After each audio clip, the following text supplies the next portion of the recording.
So, what is the big deal about virtue? I'm Cathy Gilmore, and I am a children's author, award winning children's author, and a virtue advocate. And I have had quite a journey in becoming an advocate for virtue. I do not consider myself an expert. I do not think that I have this all figured out, but I do everything I can to help virtue become something very simple, easy to understand, and accessible in the lives of children and families. And it came into my life to be such an important part of my life because I started out my life absolutely paralyzed by fear. My family was one that tried very hard to raise us well, but there was a lot of trauma and drama in my family, and a lot of angry voices, and a lot of unpredictability. And that resulted in me being very afraid as a child. I would hide in my closet at times. I would just be cautious about every moment, every relationship, and it really had an impact on how I went forward into my life.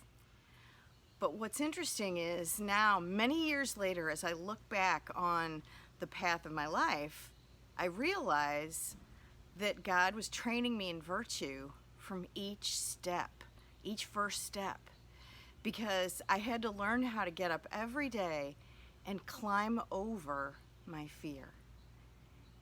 Well, later in my life, when I went with some what I call professional prayer partners to come and shed God's light on all of those things that made me so afraid. Well, then the fear went away. God lifted the fear from my life, but the habit of perseverance through fear stayed. Now, when I advocate for things like virtue superpowers, I call perseverance my superpower. And it's interesting now that I look back, now that I have become free of that fear, that when my sister and I published the storybook, Easter Bunny's Amazing Day, with this little story about a bunny who is afraid of everything almost all the time, well, that really was something that I personally, there was so much of my own heart in that story because of that. And the idea that Jesus, our relationship and love of Jesus takes our fears away, well, that kind of capsulizes my whole story. And so I now am in a position where I advocate for that freedom, that love and light and life for everybody to experience.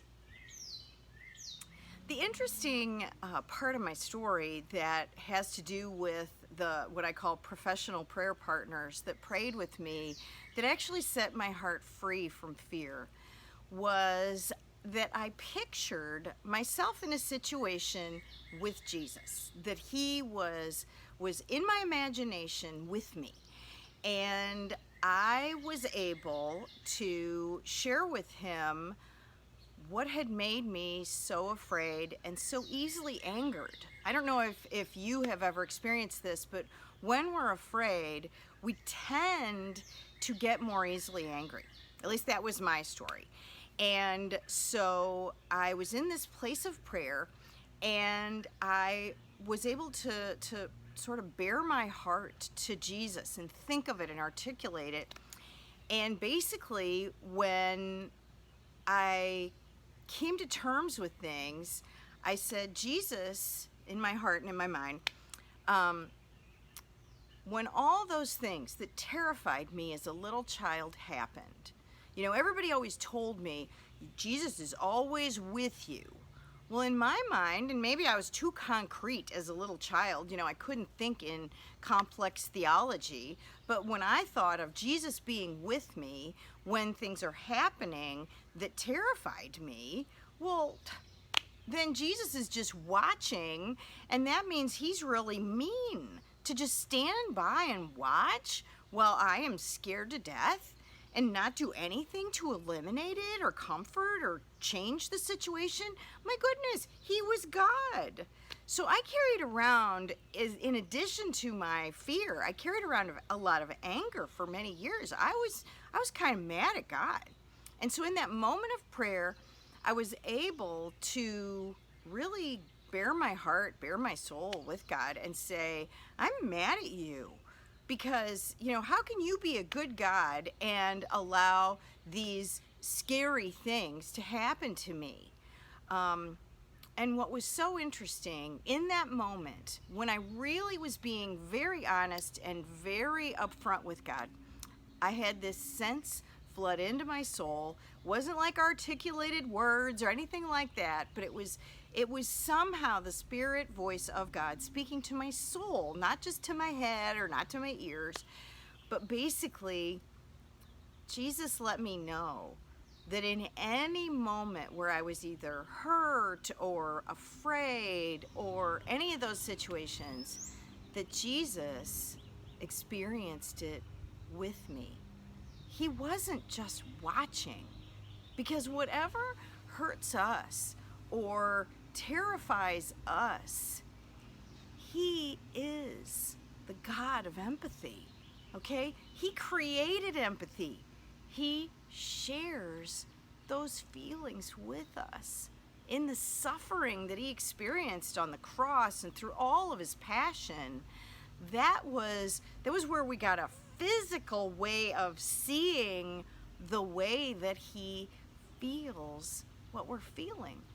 And it became so clear to me that I realized, I wasn't alone. Truly, I wasn't alone.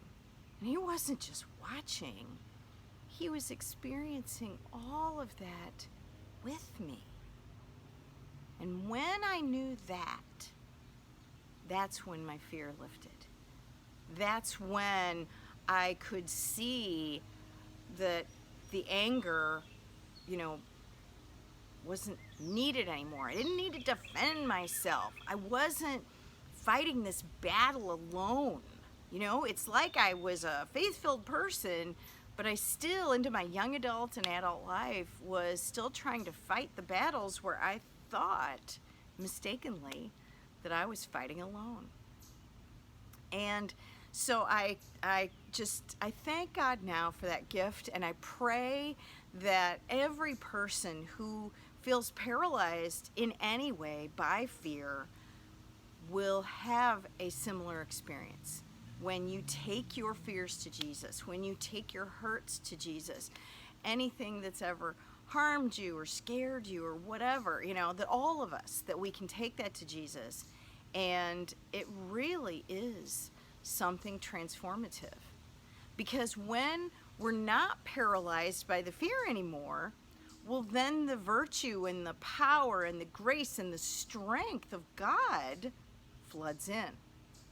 And so for me, being that person who persevered through my fear, through everything, well, then that perseverance was my habit, and now is my superpower, that I am like the little battery bunny. I keep on going and going and going.